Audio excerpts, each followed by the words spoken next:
طارق بھائی مولانا ماشاء اللہ میران ارشاد اطہری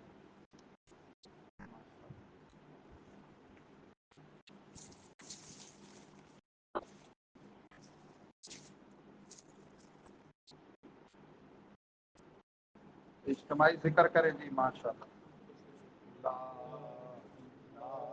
الہ الا اللہ